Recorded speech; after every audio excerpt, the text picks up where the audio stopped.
So in one of the previous videos, I opened the discussion about certain statues which we are told that the sculptors made them out of stone, but when you look at this mesh, you start wondering how did he hit the stone, and the explanations that they give to people officially, like they were rubbing it with pumice. I tried it myself, it doesn't work at all.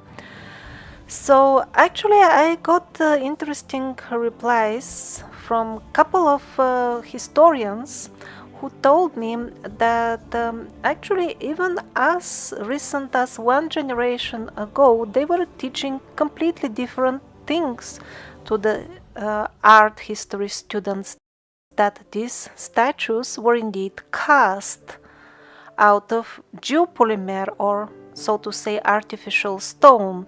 They were not made by chiseling a piece of hard rock.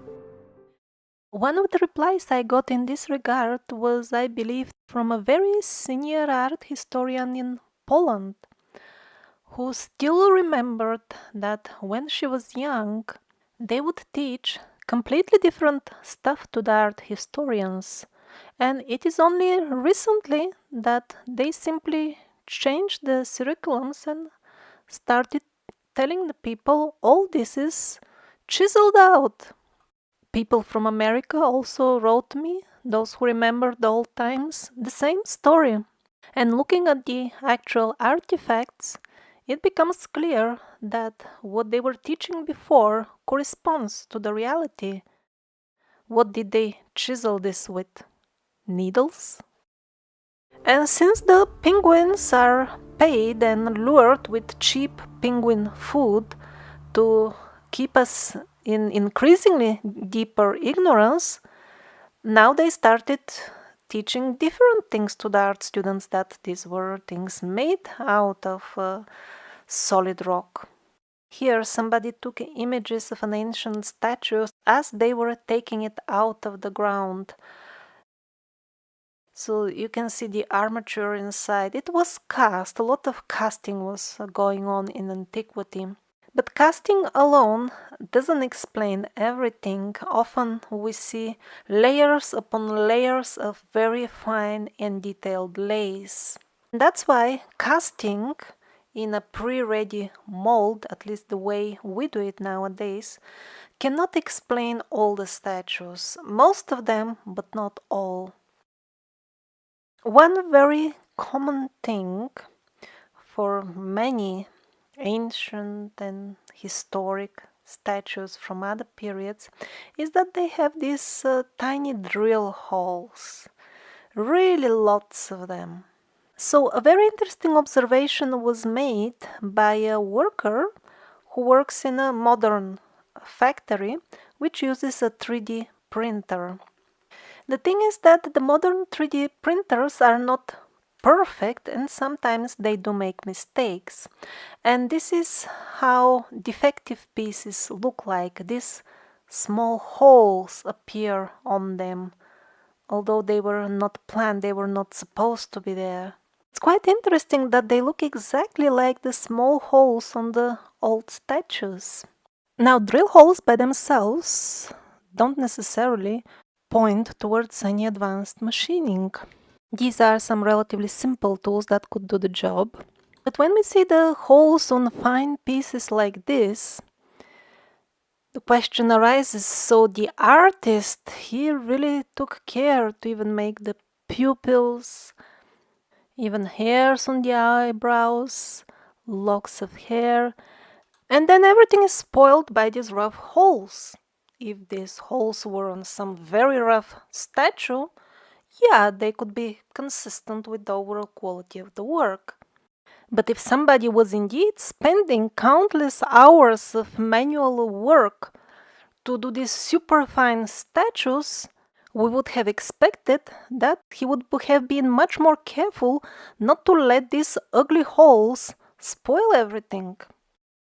But that is if these pieces were a product of countless hours of manual work.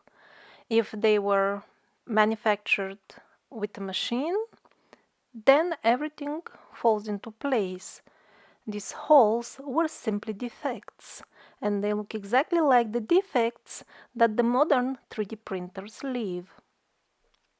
I personally can't imagine how could relatively simple people produce 3D printers, which doesn't mean it's not possible, but maybe all these statues, actually most of the historic sculptures we see in the museums, by far most of them, are probably not historic at all. Or they belong to relatively very recent historic periods when they were cooking up the false history which we are taught in school just to have something historic to exhibit. Or maybe to replace the uncomfortable, hidden or destroyed real artifacts.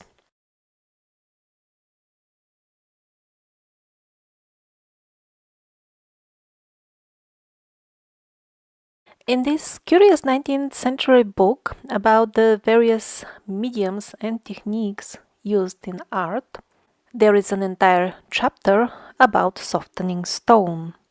They say chiseling hard stone is boring. Let's cut it with knife like butter.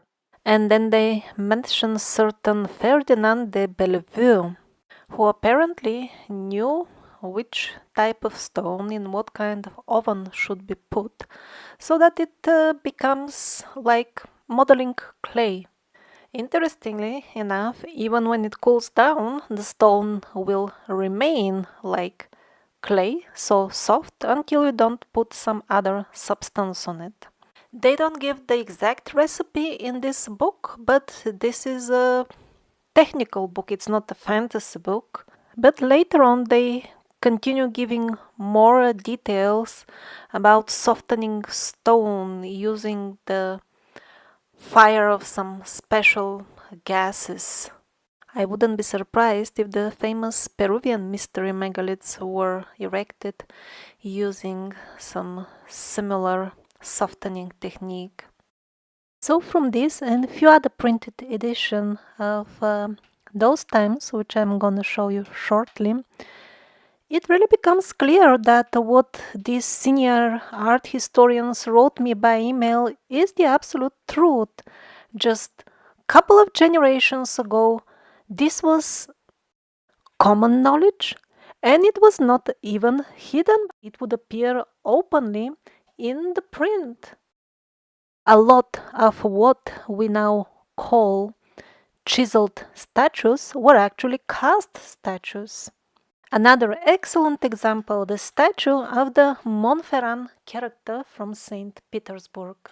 The penguins have prepared an answer for those who may wonder how was this made. On the plate in front of the statue, they list the names of the natural stones of which the statue is made.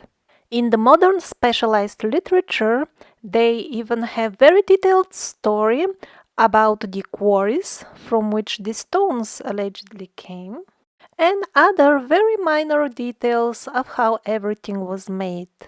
All kinds of gossip details, except how exactly did they make it. So that's the explanation offered by the modern penguins. Let's see what people wrote about it 200 years ago, which was more or less the times when such statues were still being made. The title of the book is about the importance of chemistry in the fields of science and art. Here they say that the granite for all these marvelous pieces of art was made by mixing various ingredients and heating them to a specific temperature in a specific way. This is yet another book dating to the same period, Spravotchnik Kustarya. You can download it for free in Russian, link in the description. Here they give the actual recipes for making all these stone mixtures. Not just one, there is a good choice of types of materials that you can choose from. And of course, the contemporary descriptions of how people would make such statues are closer to the truth, obviously looking at the artifacts as well. And the statues are just a small fraction of the full picture. The entire St. Petersburg and many other European palaces made at the same time have used the same technique of casting or plastering with such mixtures or other techniques which we don't know about. Now we are told that these are marble slabs. It's kind of too thin to be a slab, it looks more like plastering.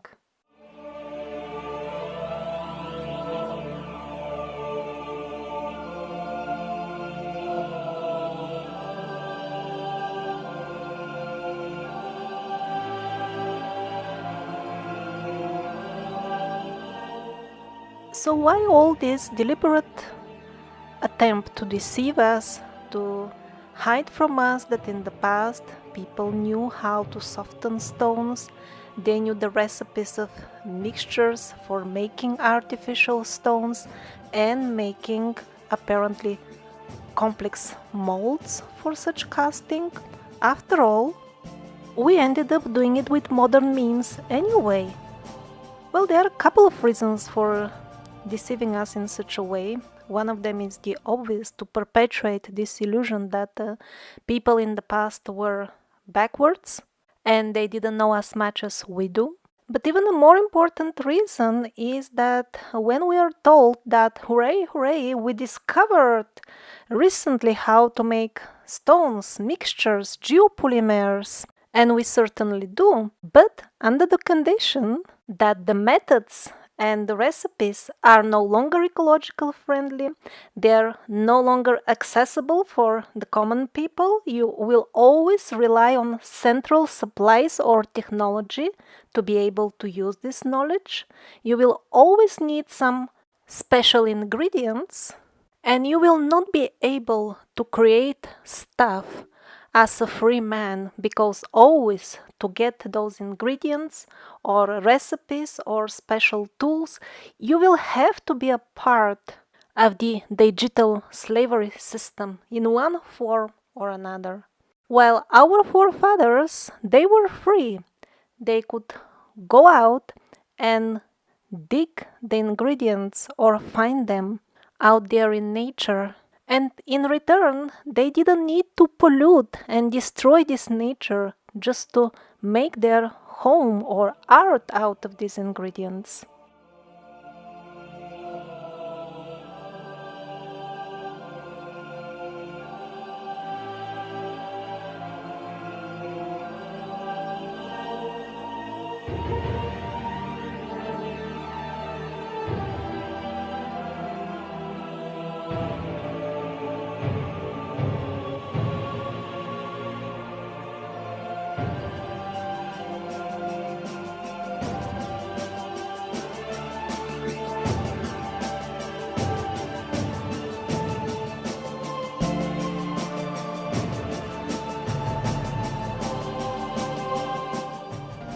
And hiding the knowledge of how to work with soft stone is just the tip of the iceberg. For example, recently I was browsing a book which is just a bit more than 100 years old. And since it is a relatively recent book, of course, most of its content is very similar to the history preached in modern times. Similar but not the same. And the changes, the modernization of history, was not at all random. And I noticed two particular points about which they are particularly keen on obscuring, blurring, deceiving us, and they are doing it slowly since hundreds of years. Although the social organizations on ground which they bribe to do the work change as the different regimes in the society change, the trends, those who pull the strings on the top, they are the same who have been doing it for hundreds of years, and they know very well what they are doing. The first thing which they want to blur is, of course, the identity and the presence of the people I call survivors, Mauro Urbini called them Ressenami, the scattered people. So, any reference to them, direct or indirect? Any story, any hint that somebody came and gave knowledge and culture to simple tribes? That is gradually removed under all kinds of pretexts. Like, for example, now we know that these are legendary fantasy tribes. They didn't really exist. Or, oh, this was just a language group. The people didn't really exist. It's just an idea from the language distribution. Or other lies like recent findings have shown a different story. And then the second area in which those who tamper with the history are keenly interested is the history of the races. Although this 100-year-old book was not directly telling the truth, which is that the various races of humans are actually hybrids between the cavemen and all the, you can call them extraterrestrial or interdimensional beings who came and mixed with the original prototypes. Although that is not there, there were still some hints left, even as close as 100 years ago, that, for example, the races were not restricted to the areas allotted to them by the modern penguins. The modern story they are selling is that, you see, the Asians, they always lived in Asia. That's why they're different from the others, because they adapted to the Asian environment. And the same applies to all the other races. According to this story, the Africa always belonged to the dark race. They are telling us that people could not have mixed anyway because faraway travel was extremely rare, if possible at all. And when mummies of another race are found in a given region, or skeletons of giants or dwarfs, this doesn't fit the modern penguinian story, so they just hide them or destroy them. But even 100, 200 years ago, apparently the memories of this mixing of various not only human but also non-human races, dwarfs, giants, so these memories were still fresh even 100, 200 years ago, and it was too early to declare them fictional, and so they were still somewhat present in the history, at least hints of them. For example, I have videos about dwarfs openly maintaining contacts with people in Siberia a couple of generations ago. There was trade going on still.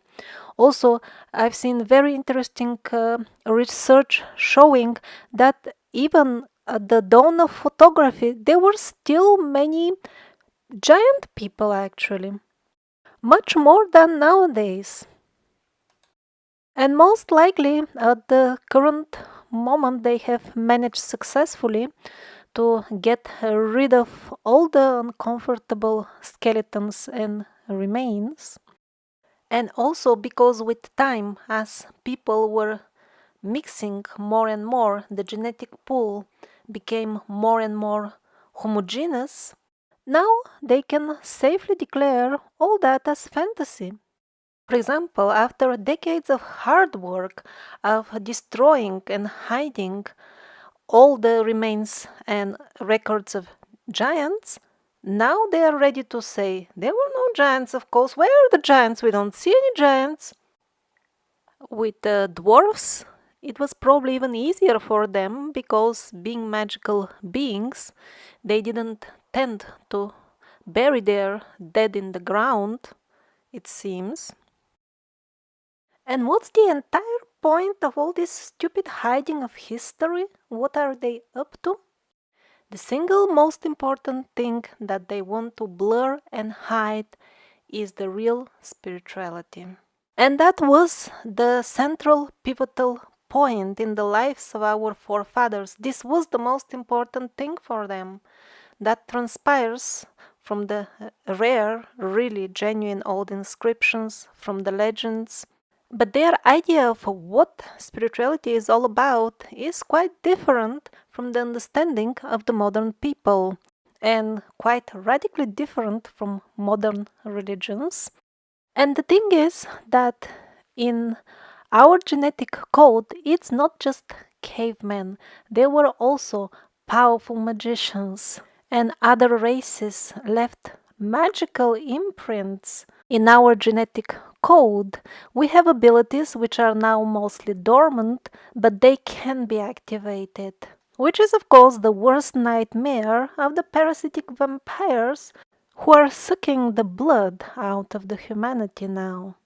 If too many people start activating their dormant magical abilities, then also too many people will grasp the main point that we are enslaved in an artificial holographic reality which we create ourselves, instigated by the forces of evil, and getting out of this predicament is relatively easy for those who have developed their subtle vision to the extent of directly perceiving how the fabric, this all-pervading energy of the Creator God, manifests in various holographic realities directed by the thoughts and intentions of the beings who reside in these realities.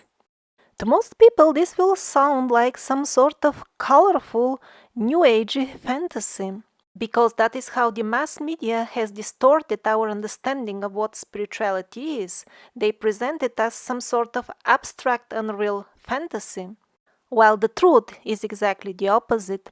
Understanding the fabric from which the holographic reality in which we live manifests is much more real than the computer in front of you, because the computer, along with all the solid objects around, they're just props in this holographic reality in which we reside.